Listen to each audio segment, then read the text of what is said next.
Hey y'all. Okay, much better. I thought if I speak with my southern accent, I will get your attention much better than just a good evening. Welcome in each and every one of you to the opening of the Act 8 experience, the Magazine Innovation Center experience that, hey, I'm smiling. We're glad you're here.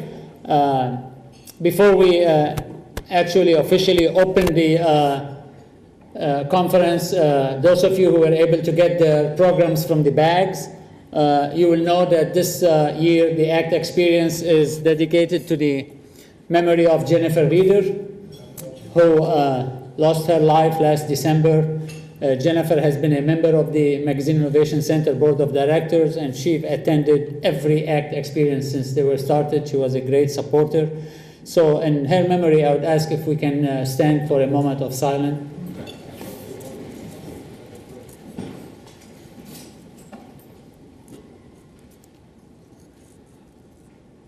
Thank you. You may be seated.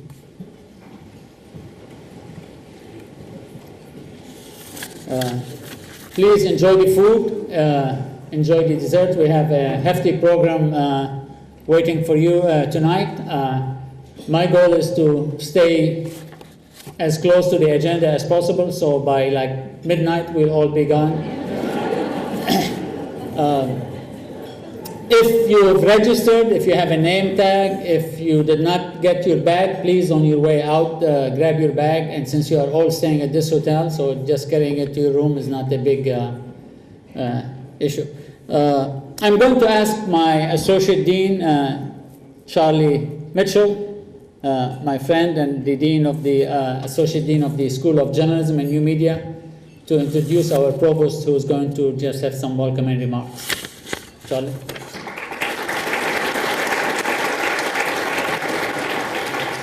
This is a fun week in the Meek School because Dr. Samir Husni is always happy, but he's never more excited than he is when he's about ready to welcome this group to campus from all corners of the world. Many of you are editors and publishers, and so you know what that means. It means that when there are problems that people on your staff cannot solve, they come to you. And such is the role of a provost at a university. When academic deans have challenges that they don't know how to handle, and when the chancellor has challenges that need to be handled, you call on the person who is the head academic officer for the University of Mississippi. And we've got a great one. He's Dr. Noah Wilkin.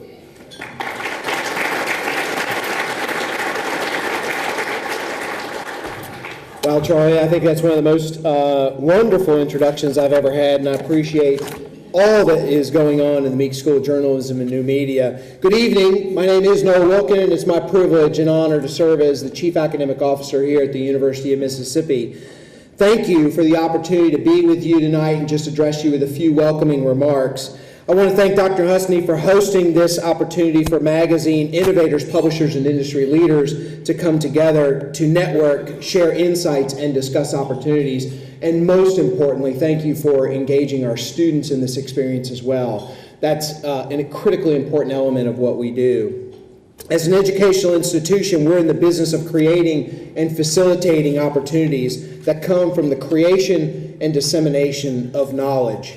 Many people think about academic institutions as a homogeneous institution. Instead, we are much more like 550 individual startup companies that are wholly owned subsidiaries, aggregated into 9 schools that are wholly owned and operated by a state agency. If you think about the complexity that lies in that institution, that does create issues for us as an organization, but it is also the sine qua non of our success. Simply put, the university and its accomplishments are the result of its people. And we think about the buildings, when we think about universities, we think about the buildings, the place, and the spot because they endure. However, it is the people who make us who we are. They define the difference that we're able to make in the state, the region, the nation, and the world. Recently, I had the opportunity to return to my alma mater and spend some time talking about innovation. You see, I believe that innovation and the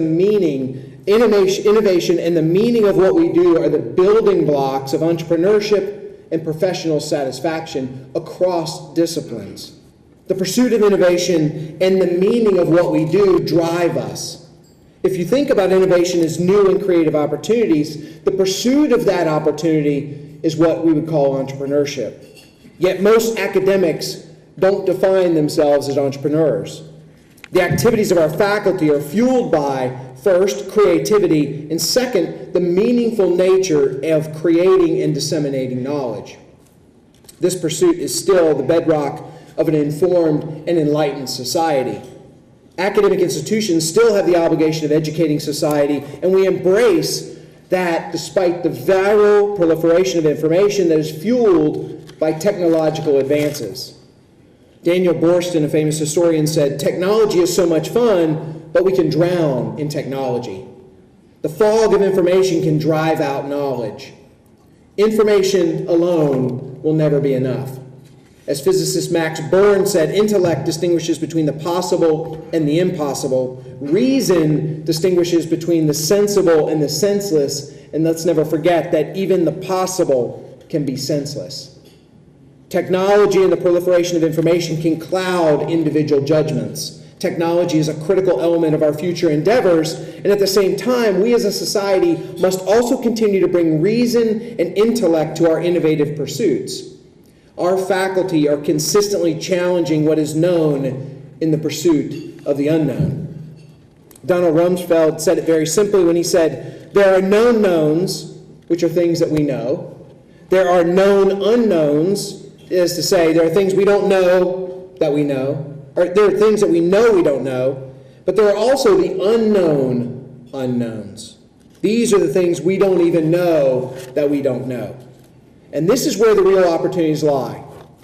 So now you, and probably Dr. Husni, are wondering, where in the world is he going with this? I told him to come and just give a brief welcome. You are spending some time physically attending this conference on a beautiful campus which is home to a wonderful community of scholars.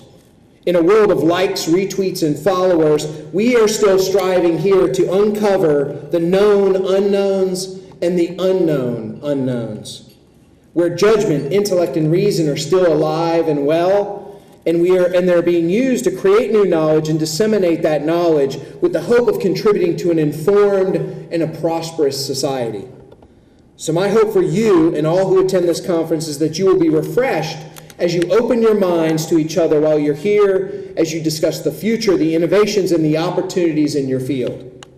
And when you leave, you will think of this experience not only as the Act 8 experience, but also as the Ole Miss experience. A campus of scholars who still embraces the power of knowledge and the opportunities that come from connecting with each other face to face and mind to mind. Welcome to Ole Miss. I hope you have a wonderful conference.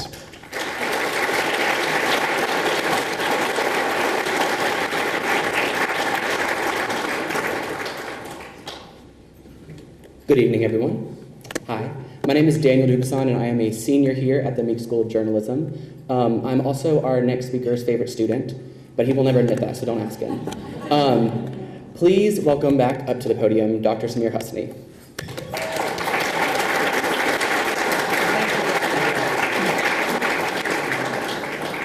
When I told you brief introduction, I didn't really mean it.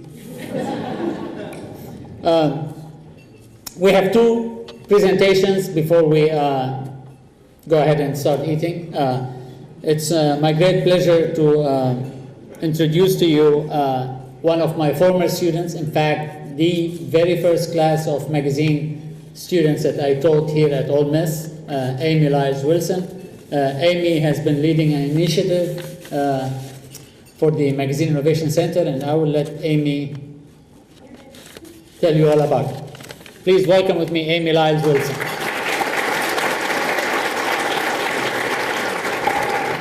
Thank you. Good evening. My name is Amy Lyles Wilson, and I was supposed to be a lawyer. I was also supposed to be a boy, but I won't take you back to 1961. I'll just start with 1983, when I dragged my bloody carcass across from the law school over the parking lot to Farley Hall. And Will Norton took pity on me and let me in, told me I could take the GRE later, did all that later. And he said, go check out this new guy. And so the new guy was Samir Husni. I was delighted and honored to be in his first master's level class to graduate. Since then, I've worked in magazines and books, writing and editing, nonprofit, and storytelling. If you're a creative, the journalism degree is a great foundation for you, regardless of where you might want to go in those fields. I'm now a story coach and a spiritual director, which I know might not sound as sexy as digital media analyst or editorial director at Hearst. But I still use things I learned here in the journalism school, listening, thinking about and comprehending what the client needs or the demographic I'm trying to reach, how to say it in accessible and enticing language, what needs to be said and how and to whom. And trust me when I say I still don't trap my white space or cut from the bottom in a column just when I'm in a hurry. My family has deep roots in Oxford, long ties to Ole Miss. After my father died in 2000, my mother and two sisters and I funded a scholarship at the law school in his memory. And continuing that legacy of giving back, I'm doing my very best to raise money to rename the Magazine Innovation Center after Samir Husni. I admit, though, that I am not a very smooth fundraiser. I often don't understand what the development people are telling me I have to do. And please, if you're an official with the Ole Miss Foundation people here, don't tell on me, because I don't even know if I'm supposed to be talking about this tonight, but I'm going to. So if I'm breaking a rule, please don't turn me in. And we've got $77,000 of our $100,000 goal, and I'm determined to make this happen. He deserves it. So if y'all know anybody or if you want to give a little money, I'll be right there. I have pledge cards, or you can talk to me, or we can talk about it some more. But I feel like Samir, he put us on the World Magazine map, and I feel like Samir is known out there a lot, and I think he deserves this. He really cares about students. Some of it we know what he does for people, like Dorothy Kalin, right? And I was so glad to read, this is Newell, the famous guy, who's going to get he's the Silver M winner. Anyway, so Newell and I were in class together here, had classes together in the master's program, and I was really glad to read that Dorothy Kalin called and asked for you, when she was talking to Samir, because for 30 years I've thought, maybe I should have applied for that job. But I was too scared to apply for that job. So that's my advice to the young people in the room. I don't think young people today are scared, but if you are, don't be. If Dorothy Kalin calls, you go, or whoever it might be now. I don't even know if she. Okay. So Samir does so much for the classroom and beyond, and so he and I have been thinking about ways we might try to, get some money. And this is another reason I think the foundation people are not very impressed with me, because we came up with slogans like, this guy from Lebanon saved my life, or this was Samir's favorite, help me honor Husni while he's still alive. And they just went, no, can't do that. So we're doing the best we can. So I think it's, again, he does so much for the students, helping them get jobs, raising money for them, maybe talking them off the ledge before they have to go defend their master's thesis. That would be me. But I think it's his turn. So in closing, I'll just say I live in Nashville, Tennessee, and if there are any of you graduates or young people who are coming to Nashville or want to, please see me and I'll be glad to try to help you. Okay, thank you.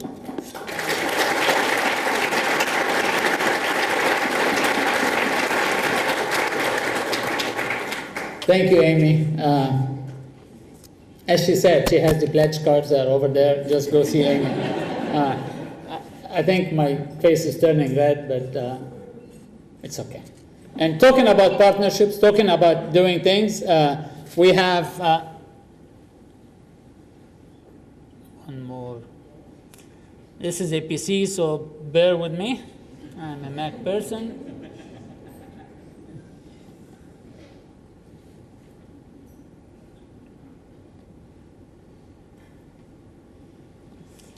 It's my great honor to introduce to you Susan Ross, our keynote speaker from last year. She loved the ACT experience so much, she said, I want to come back. So Susan is the Senior Vice President for Communications at the MPA, which those of you who are from the state of Mississippi, the MPA does not stand for the Mississippi Press Association. This is the real MPA, the Association of Magazine Media. And Susan is going to tell you a little bit about a new partnership that the MPA from New York and the Magazine Innovation Center from Oxford, Mississippi are teaming up to do. Please welcome with me Susan Ross.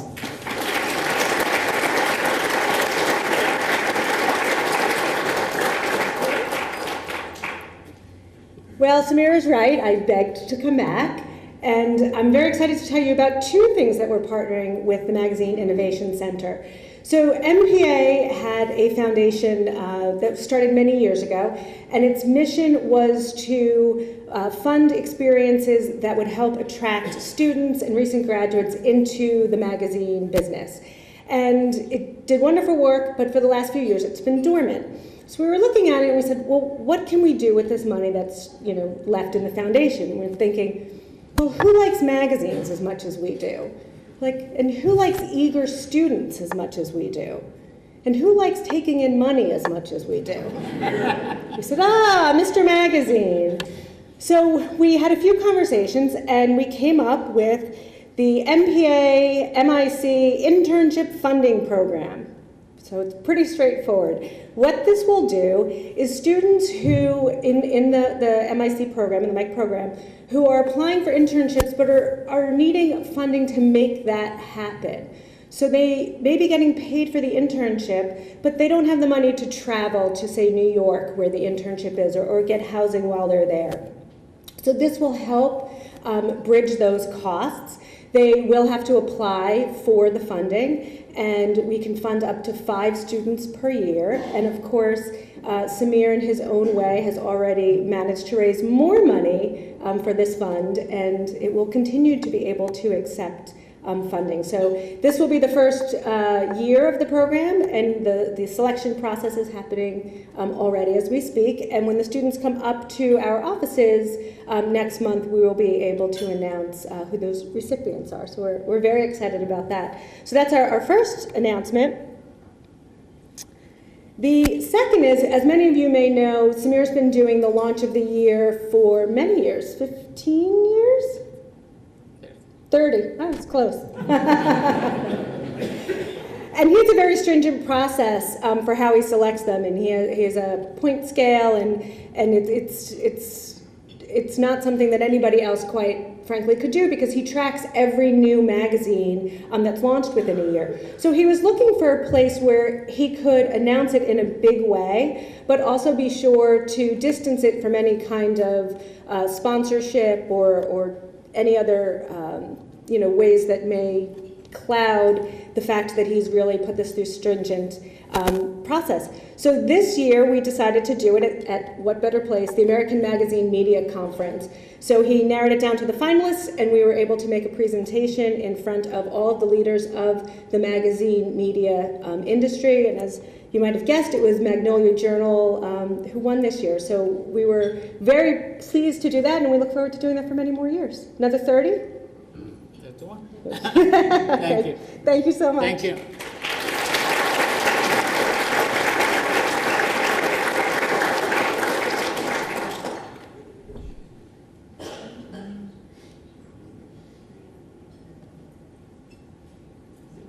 Let's say PC.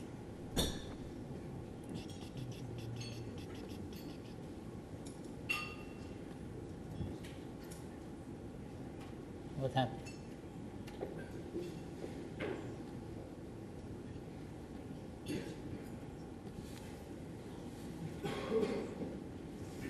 Okay, it's time, I think, for you to start enjoying the great food that my Michelle and company have prepared for us.